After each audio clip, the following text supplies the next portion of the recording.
The cycle that almost destroyed us. What makes recovery so brutal is not simply what the narcissist did, it is what we continue doing to ourselves long after the relationship ends. Because when the collapse happens, the internal world is thrown into such disarray that the mind begins to search for meaning in the only language it still has access to: self blame, self interrogation, self annihilation. We circle the same arguments in our head again and again. Was I the problem? Was I the narcissist? Why was I not enough? Why did they move on so fast? What is so wrong with me that I was discarded?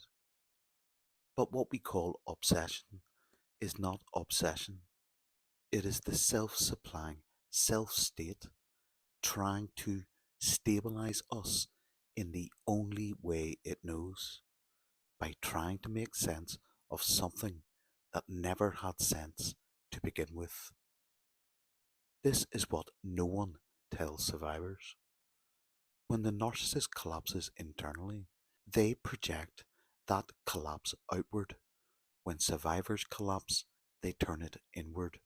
Both reactions come from the same early circuitry. We're not circling because we are weak.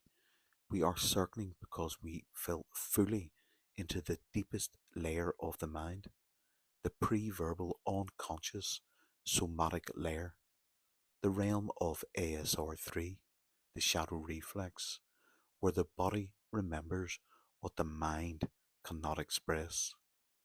This is where their fictional sense of mother lives. This is where our own maternal need rises to the surface.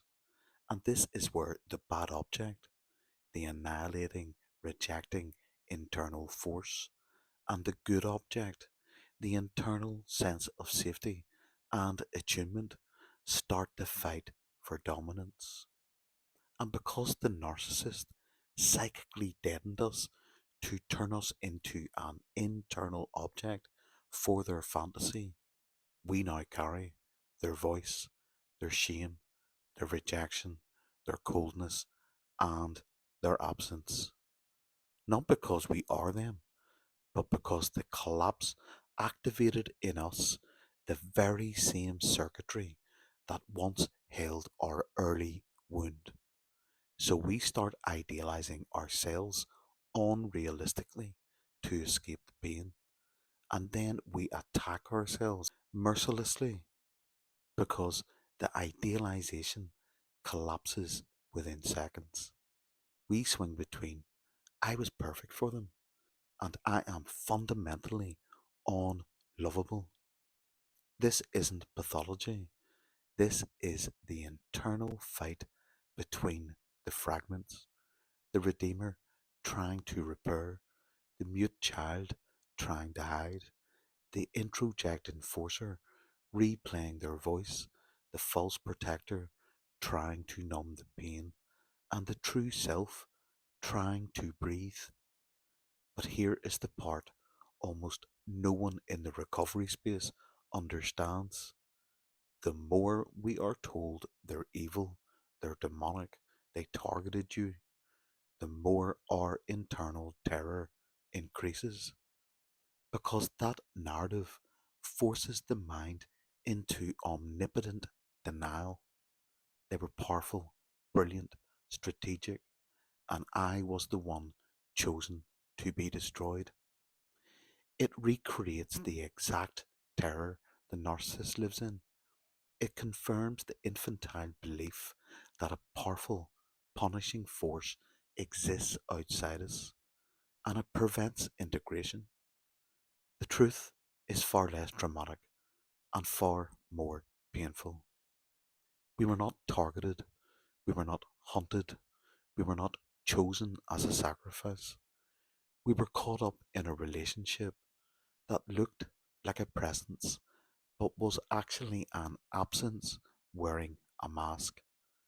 There was no they, there was an internal world lacking cohesion, running a fantasy script and using us to regulate it.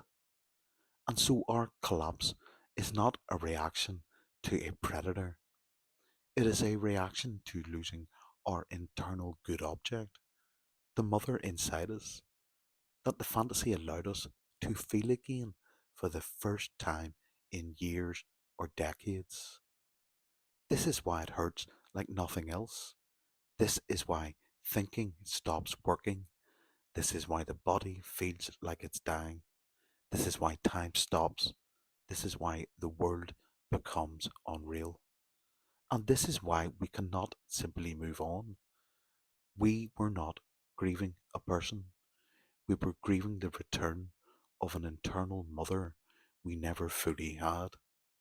And the second loss of her hurts even more than the first. When the recovery space offers blame, demonization, and shallow narratives, it does not heal survivors. It traps them in omnipotent denial and terror. The path out is not revenge, not hatred, not re traumatizing stories. The path out is recognizing the wound, rebuilding the internal good object, reclaiming the gaze, and stepping out of the fantasy by seeing it for what it was. This is not compassion for the narcissist in the sentimental sense. This is compassion as clarity, compassion as differentiation, compassion as truth. The moment you understand the internal word that shaped them, you stop believing it defines you. You see the absence inside them. You see the collapse inside you. You see the shared wound. And then you finally see the difference. You can come back to yourself. They cannot return to a self that never formed. Your collapse was a crisis. Theirs was a structure. And now your healing can become a choice. Peace out. Loads of love.